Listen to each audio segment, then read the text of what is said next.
Great. So welcome to the March meeting of the Simsbury Clean Energy Task Force. We have Phil Perciello, we have Tim Walzak, myself, Mark Scully as members. We have a guest, Ika Scully, and we have town staff, Ray Harris from Public Works. So given 3 members, we have a quorum. So let's get some of our business done. I'll quickly flash up the agenda. That was this one. So we'll start with public audience. Mrs. Scully, did you have any comments you wanted to make or questions? I'd love to see your energy model. All right. Well, we don't want to disappoint. So, so then I just hear about it otherwise. So I'd like to see the whole presentation and instead of snippets. All right. Let's go for it. Next is the February minutes, and I'll pop those up. They went around. I thought I had them open here.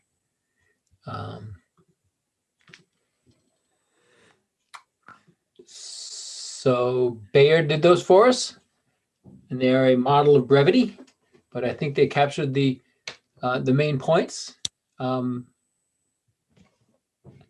I had made a few edits beforehand, but I did not have any further comments. Does anybody can give people a minute or two to look at them? But if anybody has any. Yeah, the only change I would offer on number 5, other business, Phil will join Sherry. That was really Phil will follow up with Sherry. Unfortunately, I was unable to accept that due to the interaction with that and when the DTC meeting is. Yep. Okay. Anything else? If not, I move we approve the minutes as amended. There's a second? I will second. All right. All those in favor, say aye. Aye. All right. Minutes are amended and approved. So update on sustainable CT. So Sherry's not here, so I think we'll just punt on that. I know we had a meeting. It's typically 1 week after the Clean Energy Task Force. So we had a meeting in February, probably the 17th or something. And we kind of went through, we're coming up on our timeframe for needing to do our recertification. So I think that group, we need to kind of focus a little bit on some of the actions that we did to get our first certification still could carry over or within the time frame. Some of them sort of time out, so we need to either redo them or do something else. So so we'll need to kind of, I think people are working on various things. I took on some of the clean energy things. So but other than that, Sherry's closer to that, so I'll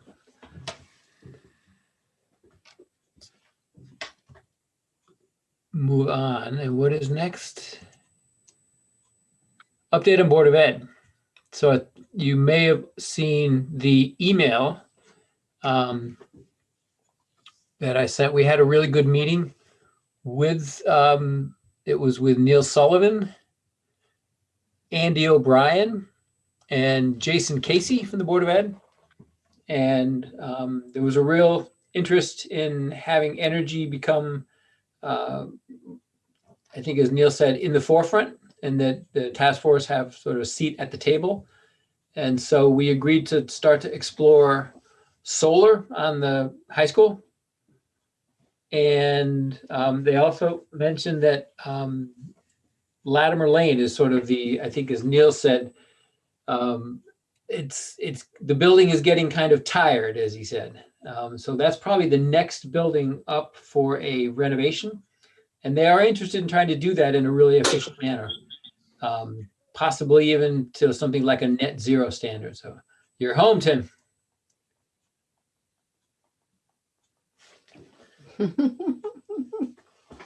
Let's say hi.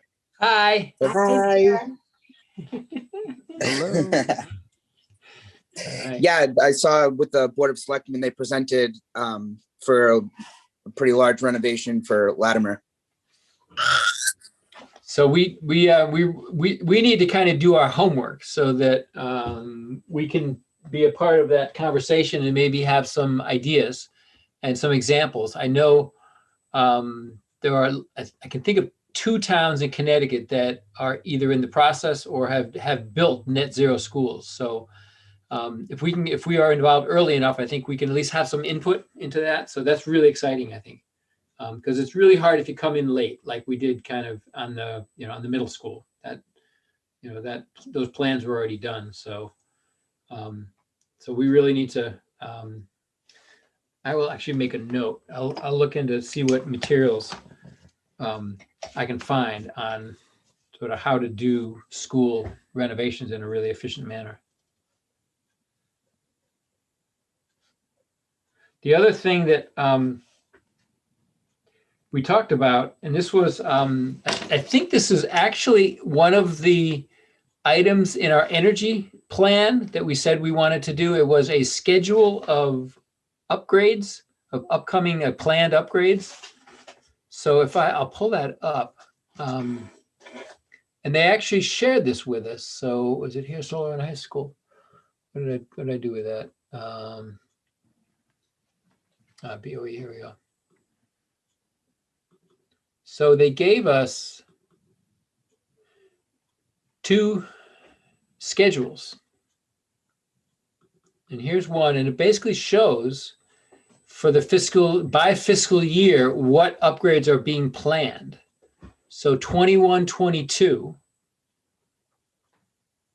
I don't know what, is it June? Does anybody know when the fiscal year starts? Maybe it's the school year, I don't know. But anyway, 21. Our fiscal year starts on July 1st. Okay, Yeah, so it's the school, yeah. so it's the same. So here's the Latimer.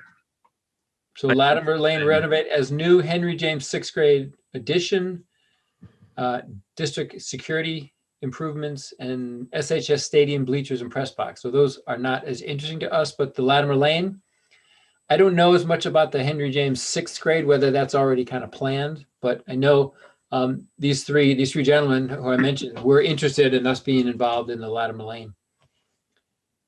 And just kind of looking ahead, we've got in the next year, we've got some water distribution and drainage at Tooten, probably not in our bailiwick. Same thing for Squadron, electrical service at Central, replace the roof at Central. That would be a prime time to consider solar. And a roof at Terriffill. So we have this, and I'll just show, we have one more, and that is roof. This is just roof replacements. So there's probably some overlap here. I think we just saw TV be Terriffill, CN Central. Now that shows fiscal 23. Is that what I just showed? Fiscal 23. Yep, 23. 24, yep. So anyway, this is great information so we can kind of know what's coming and be ready with some information. The other the other follow-up to that meeting was they agreed somewhat reluctantly to consider solar on the Simsbury High School. Reluctantly, just because the project is already teed up. They're going to start like the last day of school this summer and hope to be done before school starts in the fall. So they didn't want to, throw a wrench in the works and slow it down. And but we did have a meeting, Jason Casey and a fellow named Adam Teff, who works with this company TitanGen. And TitanGen, they will basically come in and manage a solar project or any number of other projects, start to finish. So the fact that none of us have a lot of time is particularly the people in the school system, right? They've got so much on their plate right now with COVID and many other things. So the idea of somebody coming in, and they've done this for like 20 schools in Connecticut. I'll show you some information that they shared. And he's a Simsbury High School grad. Graduate of 2002. Oh, the year I graduated, not from Simsbury, but Okay. So here's, I think this is the one. This was what he did. And we shared this then with Jason Casey, who manages large projects at the high school. So Adam from Titan Gen sort of sketched out using this tool Helioscope, a solar array on the high school. And he did that kind of without really consulting with the high school. So I think there already are some issues that we discovered are not going to work, but it was just a kind of to get the discussion going. So it's good size array, just under a megawatt, 950 kilowatt. And the potential savings look significant. So typically a school or a municipality would do solar through a power purchase agreement. That's how we did the skating rink. That's how we did the public works. So somebody else would own, maintain, and insure the panels. We wouldn't have to put any money down. But this compares the Eversource rate, and they show 10 cents to a solar rate of 6.5 cents, conservative, or 5.5 potential. That's maybe a little more aggressive. So I don't know if these numbers are reliable or not, but they show in the first year savings of 41,000 or $1.5 million over a 25-year period. So I think these numbers got the attention of the Board of Ed, and it was really interesting because at one point they said, well, gee, it's going to be hard because we haven't budgeted for this. And Adam said, budget for what? He said, well, the cost of the panels. He said, well, you don't have to budget the cost of the panels because somebody else is going to own them. We're going to build them. All you need to budget is the savings, right? And the whole conversation kind of lightened from then on. So we'll see, where it goes. But Titan Gen is an interesting company because they'll come in and, as I say, they'll manage. They know how to sort of look at the building, look at the systems, put out a request for proposals, request for bids, get multiple bids from solar installers, help us decide which bid. They can kind of advise us on maybe the cheapest one isn't necessarily the best. And then they'll basically manage the project. They get a fee only if the thing gets built. And the fee gets built into the price of electricity. So we don't even pay them directly. So I know I get a little copied in on a couple emails. I think they're still in discussion, but interesting. One of the things I learned in these discussions was I had always thought the best time to do solar is when you're putting on a new roof. And so I was kind of disappointed that we missed our window on the high school roof because that's being put on this summer. Actually, it's very, maybe not the best, but it's good practice to let them go ahead and build the roof, use it for a year, test it, right? Because very often with the new roof, there are minor issues, right? There's a leak here, this seam, there's a puncture here or something. So they got to fix that. And then pretty much a year later, the roof is good. So then anything that happens to it after that, it's the solar installer's responsibility. So if there's a leak later or a puncture or something, so it's actually good practice to put the roof up. And then he said really within the first 5 years is a good time to put up solar. If it's after that, then you're getting the risk of the roof is going to need to be replaced before the solar panels are. right. You just try to max out the amount of time before you have to touch the roof again. So we're actually in great timing for the high school roof. So we'll see if it actually gets to actually follow through on it. But well, $1 million got their attention, I hope. Yeah. Well, and I know lots of other towns are doing this, right? West Hartford's got it on, I think, every school roof. Right? Avon's done some. So it really is the cost of solar now. It's very attractive. The school's a great candidate. Big flat roofs, lots of electrical need, load. Yeah. No trees usually. So that was really exciting with the Board of Ed.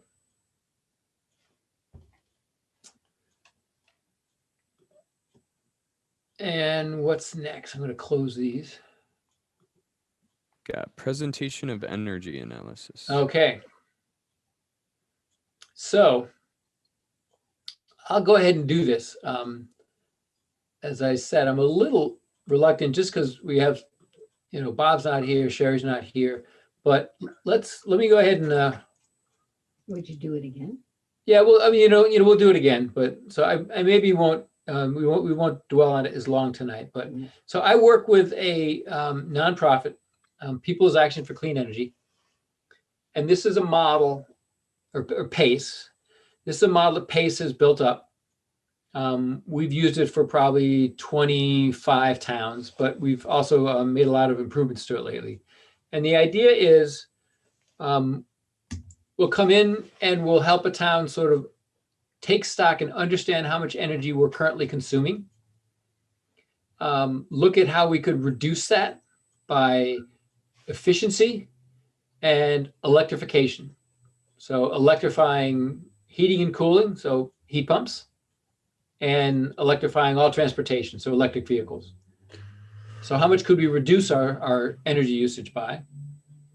And then we ask the question, how much could we actually site in town? How much renewable energy can we produce in town, responsibly? And then we talk a little bit about the electric grid. The electric grid was built, over 100 years ago. Edison and Westinghouse would recognize the grid today. It was built to service large central power plants, nuclear, coal, gas, sending out electricity in one direction to people who used it, to businesses and consumers. And that's changed, right? There's now a lot of people producing and consuming. If you've got solar on your roof, you're doing both. There's companies that doing combined heat and power. There's storage. So there's distributed resources and there's multi-directional flows. So the old grid, as we deploy more and more renewables, the old grid really wasn't designed for it. So we need to rethink it. And part of that is designing microgrids, smaller. Mark, can I ask a quick question here? Please. Heating and cooling, is there, I haven't seen much in the United States done with it, but in Europe, they do a lot of district heating and cooling. Is that something we've ever, kicked the tires on, or? District heating and cooling would be really cool. I think you're right. I think they do a lot more of it in Europe, particularly like in Scandinavia. Right. I think you may see it at sort of like maybe some universities or military bases or large industrial sites. So district heating and cooling is basically typically a buried pipe of hot water or steam that is shared among multiple buildings. I think there may actually be district heating at Ensign Bickford because there's some big pipes that come out of their industrial buildings that heat some of the other buildings. But it would be, like burying some big pipes under Hot Meadow Street that, you got a big plant somewhere that, heats the water in the winter and cools it in the summer. And then everybody runs their heating and, air conditioning off. Super efficient, right? Great idea, but very hard to kind of build after the fact. Yeah, sure. Makes sense. Very interesting. Thanks for humoring me. Yeah, no, it's really cool. So the last thing in this plan is, what kind of steps can we take to start to move towards 100% renewable energy? So yeah, everybody jump in if you have any questions. So what this chart kind of shows the whole project, and the blue bars on the left show our energy usage. They sort of build up. So the electricity numbers of 160, and everything here is gigawatt hours. That number comes right from the utility. We get that right from Eversource. So they tell us, so Simsbury uses about 160 gigawatt hours of electricity in a year. And that's not just the municipality and schools, that's businesses and residents. The gas heat, similarly, we get that data from CNG and we convert it. It comes in hundreds of cubic feet. We convert it to gigawatt hours, 149. For oil heat and other heat, we actually get the grand list in town. We look at the list of buildings. And it tells you how many heat by oil, and it tells you how big they are. So we've got the square footage. So we make some assumptions about how many gallons of heating oil are used, and then we come up with this number, 228 gigawatt hours. Similarly, for other heat, there's a couple other sources. There's electric resistance, and then transportation. To get that estimate, we actually get the grand list of vehicles registered in town. and we sort it by sort of class of vehicles. You got private passenger, you've got buses, got commercial vehicles. And for each of those, we'll make an assumption about how many miles they typically drive in a year and how many miles per gallon they get, and add it all up and convert it to gigawatt hours, and we get 322. So add those all up, and that's the total amount of energy that Simsbury uses in a year. Now it's all in gigawatt hours, so it doesn't really mean that much to us. But what's interesting is some of the sort of the split. We tend to have a fair amount of gas, but also a lot of oil heat in town. Transportation is typically 35 to 40% of a town's energy usage. So that 887 is how much we use in a year. And then before we start to talk about how we replace that with renewables, we see how much we could reduce it. Right? And so we make a simple assumption about electricity using more efficient appliances, using LED bulbs, that we can reduce that by 20% or 25% in this case. The heating, we can significantly reduce our energy consumption by electrifying.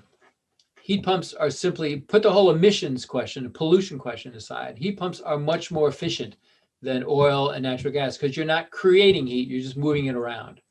So significant reduction in our heating load by 283. Same thing for transportation. If you replace an internal combustion engine car with an electric, it's far more efficient. Again, put the whole emissions question aside. There's just more of the energy gets to the wheels. So these numbers look really aggressive, but we really do believe that they're possible. So what we end up with is a reduced electricity, or a reduced energy load of 354. And at this point, it's all electric, right? So the interesting thing, that 354 is about twice what we're currently using electricity. So in the end, we're going to have an all electric economy, and it's going to be using at least twice as much electricity as we are today. And then we ask the question, how much of that could we actually produce in town? And we'll come to this, we'll go through it. Our estimate is 133 gigawatt hours a year in town. So the rest we got to get from the grid. So the other way of looking at this is we're here today on the far left, and basically all of our energy comes from non-renewable fossil fuel sources, right? The red. The blue line over time would show if we don't really do anything, we can expect some slight reductions in energy usage, right? Appliances are going to get more efficient.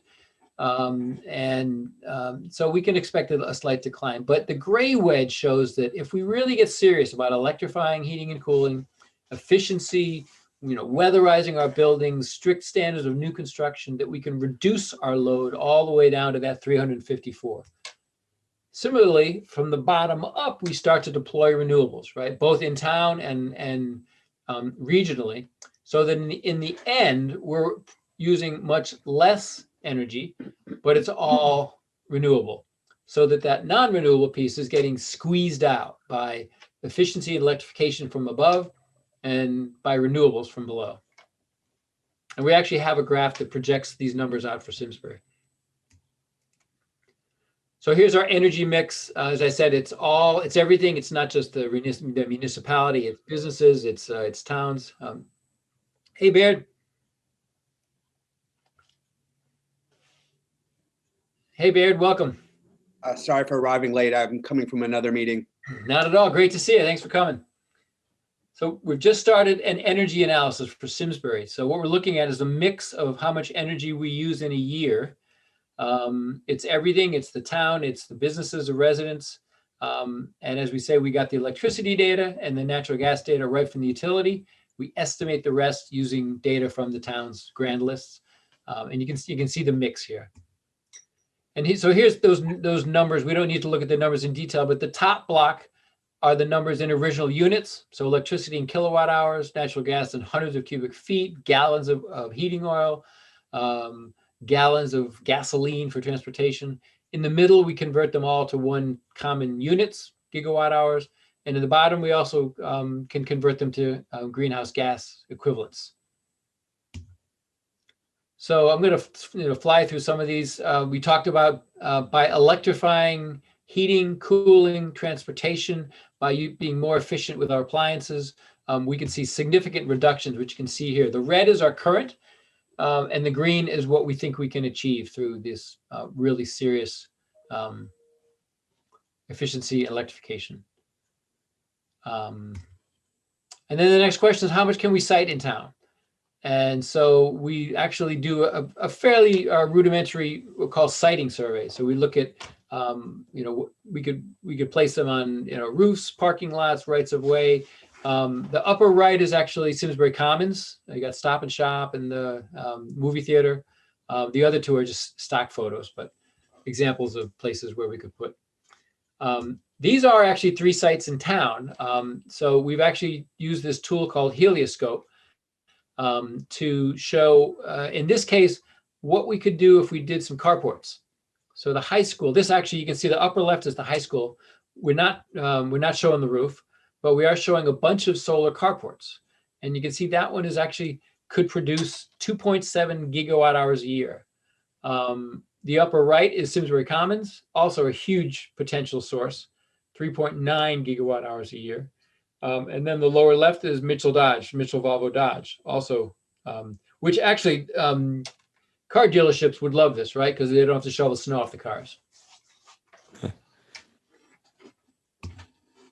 So we talked about the grid.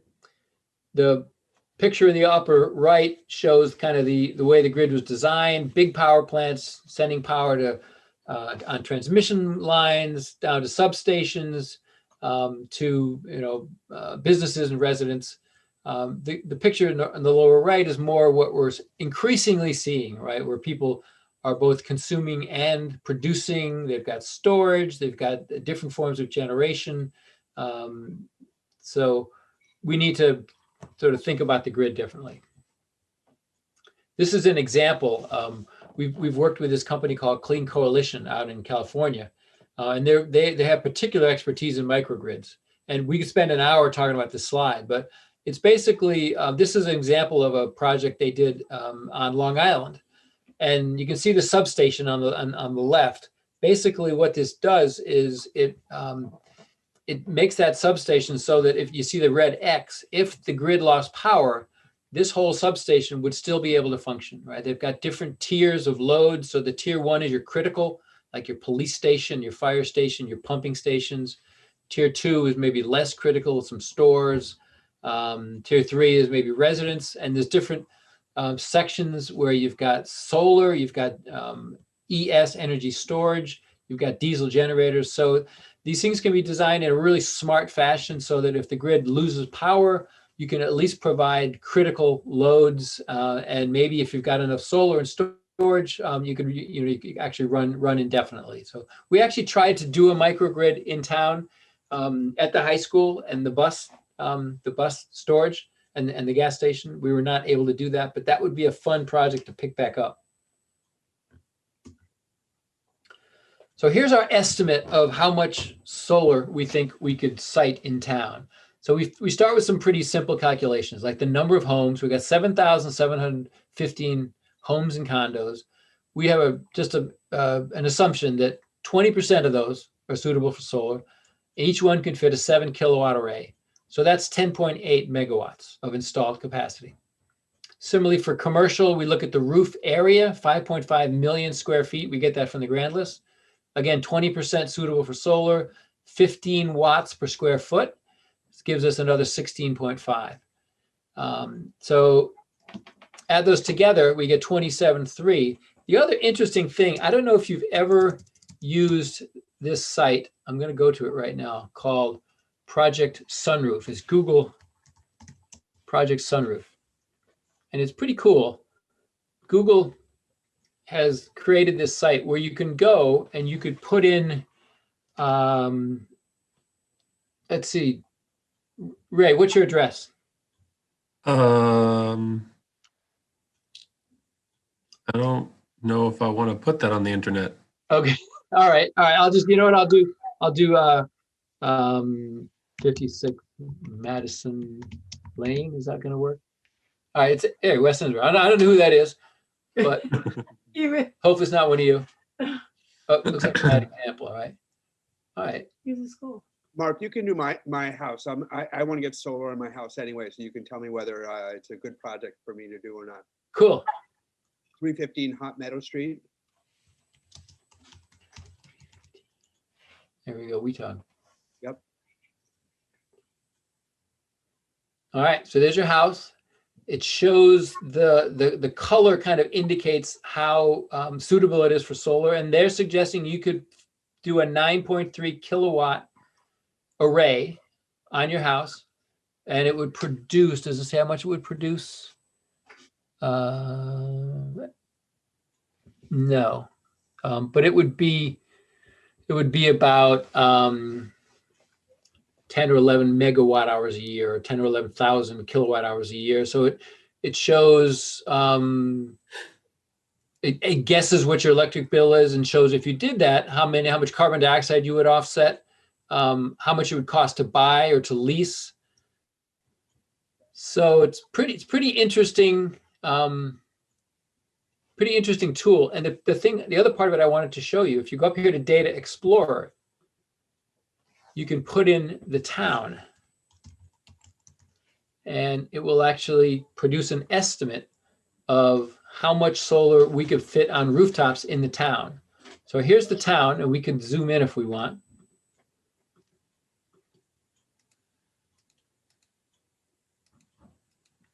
And here's the estimate. So it says we could fit 63 megawatts of solar on rooftops in town, or that would produce about 70 gigawatts, 1,000 megawatt hours or gigawatt hours a year. And it tells you how many are south facing and west facing and what size. So it's a really incredible tool. And so going back to our little back of the envelope calculation, we do these back of the envelope calculations here, like number of roofs and 20%, but then, so we came up with 27. Well, Google says 63.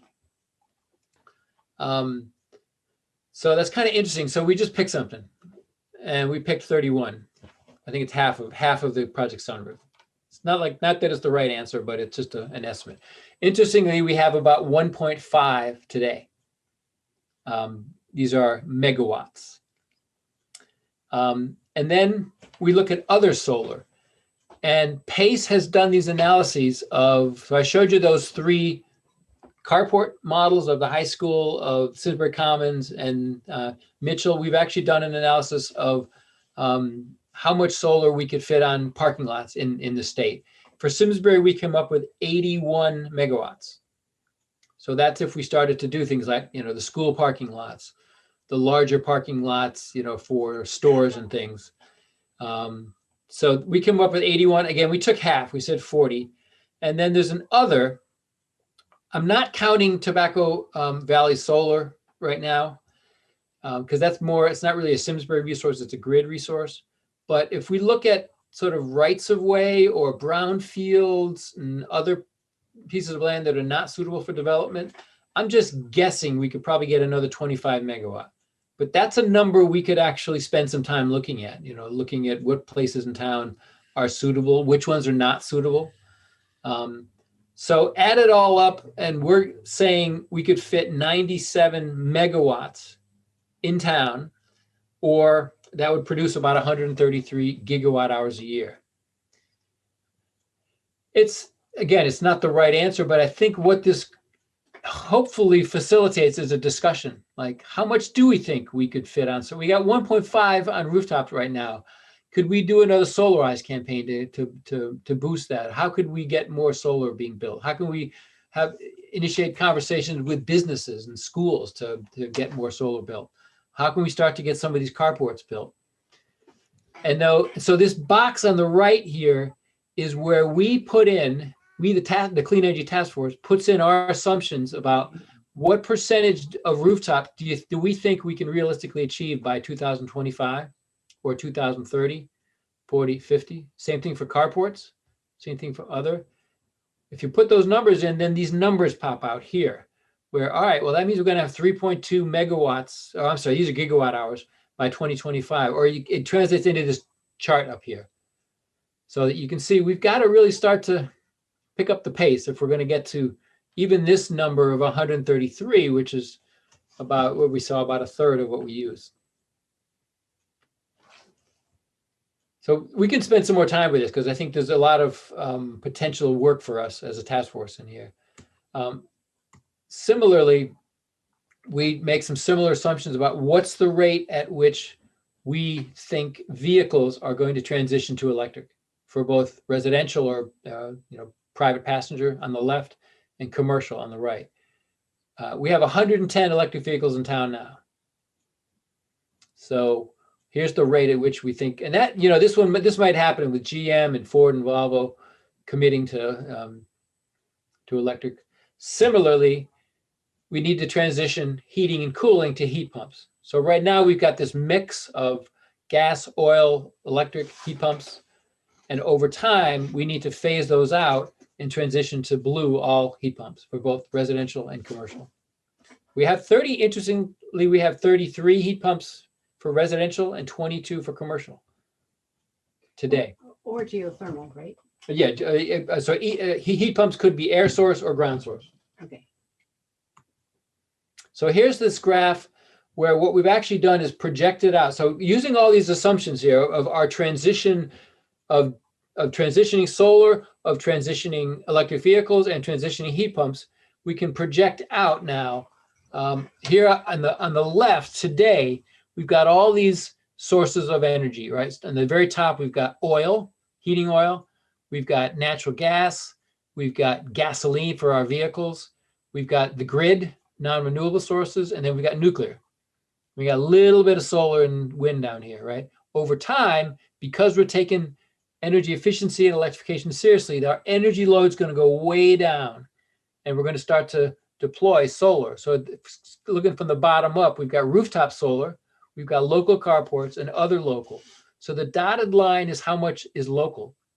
And then above that, we're going to have grid scale nuclear and grid scale wind. So as we said, in the end, our electric load or our energy usage is much lower, and it's all renewable. Some local, some non. And then the question is, can we afford it, or how much would this cost? And one of the most interesting parts of this analysis is, we saw before in that exhibit where we showed the original units of electricity, natural gas, oil, heat. These are the same numbers here. Instead of converting them to gigawatt hours, let's convert them to dollars.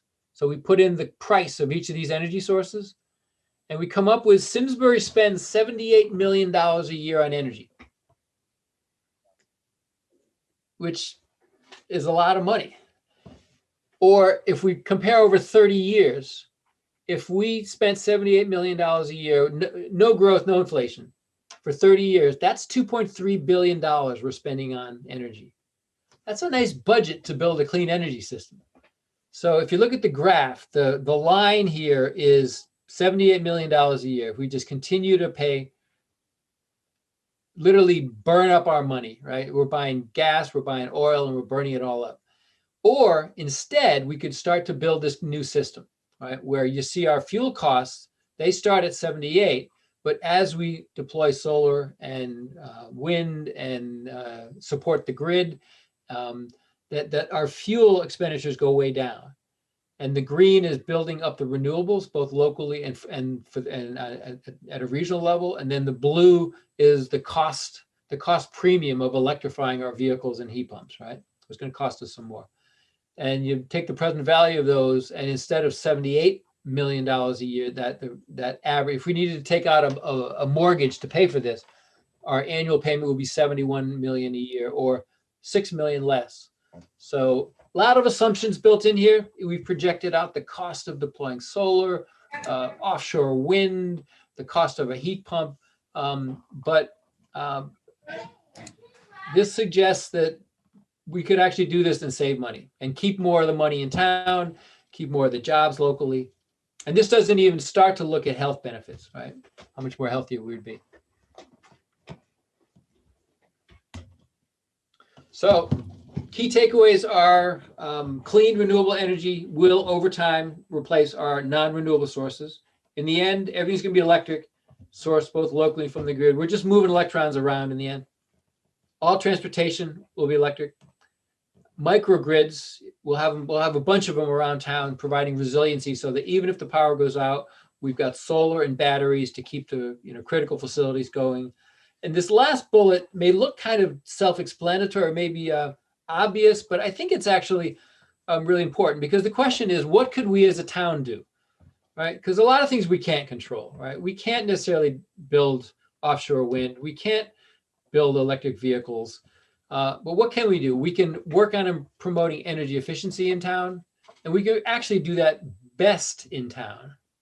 We can look at the question of how much renewables can we site responsibly? Where do we think are okay places to site solar? Where do we want to say it's off limits? You know, we had a very controversial siting discussion over the Tobacco Valley Solar, right? So we should have that discussion ahead of time, so that we're saying these places that have, you know, natural beauty and are architecturally and historically significant, let's leave those off limits. But here are some places where maybe instead of allowing housing developments, we're going to use it for energy. So to kind of have that conversation, we can promote the transition to electric vehicles by making sure the town is supportive, you know, has a charging infrastructure, has maybe even some ordinances or regulations that promote people building new apartments or houses that they have to be ready for electric vehicles. We can promote a transition to heat pumps by doing a kind of a local campaign, and we can design and get these microgrids built.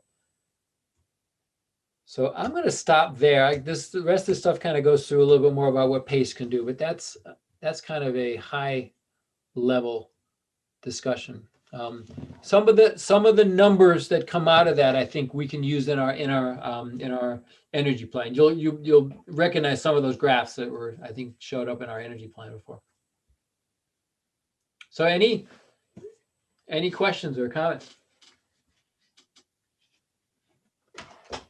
I think that was awesome. Thank you for that.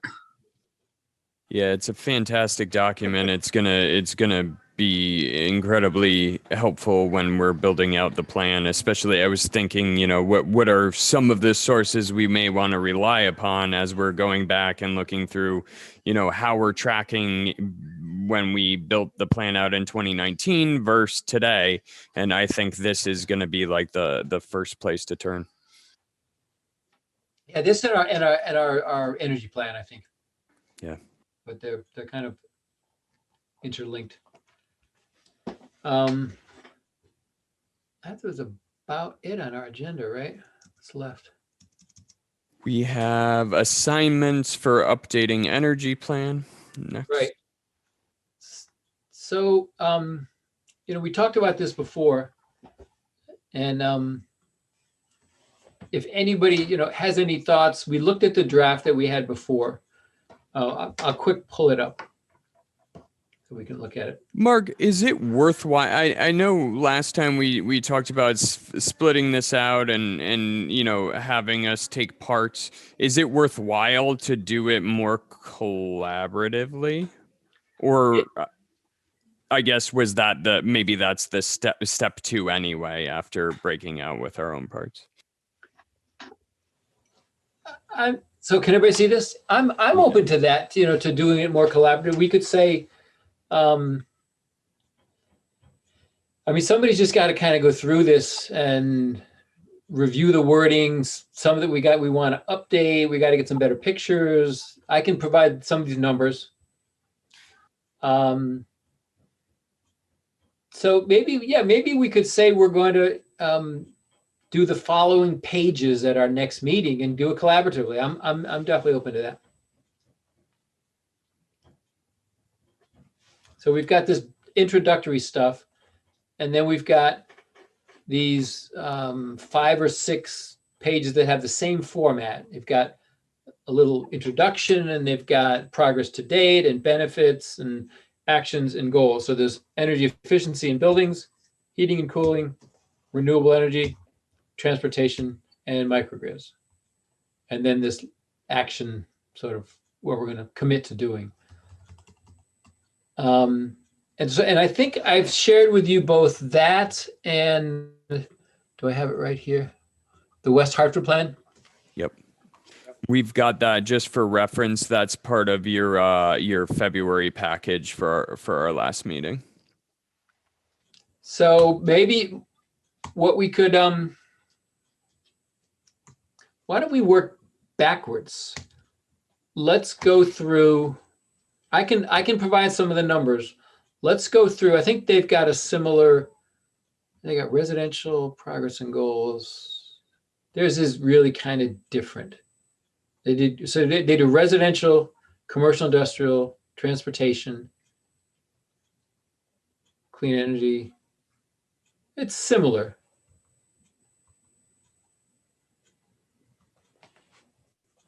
Let's start with, let me go back to ours. Let's start with some of these sections in the back. I know when I always had to write a paper, I would write the first paragraph last.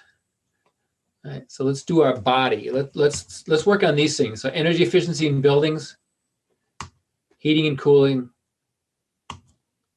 renewable energy. So these 5 pages. Why don't we just start with energy efficiency next time and work our way through, see how far we get. And then as we're doing that, I think, as we're picking some actions and goals here, then that'll feed into the other sections that we got to write. But feel free to go through the West Hartford one. Katie Maggiore, who could not be here tonight, she actually started to do a little reformatting. She does a lot of PowerPoint, she said, with her work. So she actually started to do some of this. It's still, so she actually got us started with a pretty cool the format here. So I think she took some of the West Hartford stuff. So, so let's go to these energy efficiency and those topics. And am I still? You know what? I was just thinking you were seeing what I was seeing. You didn't see that, right? Because I wasn't sharing. Correct. Yeah, we didn't see it. Was imagining it. It looked great in my All head. right, I've done that before. I'm like, so let me just show you what Katie did. She took this and she created a pretty cool cover page. Excellent. And then this is a little different version of what West Hartford had. So Katie can whip this into shape for us, I think. But so as we say, let's next month, let's work on those 5 sections. See how far we get. And pull out the West Hartford one and see what you like about that, and we'll just work our way through.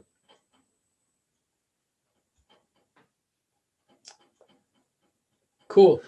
I think that's about it, right? We have other business. Any other business?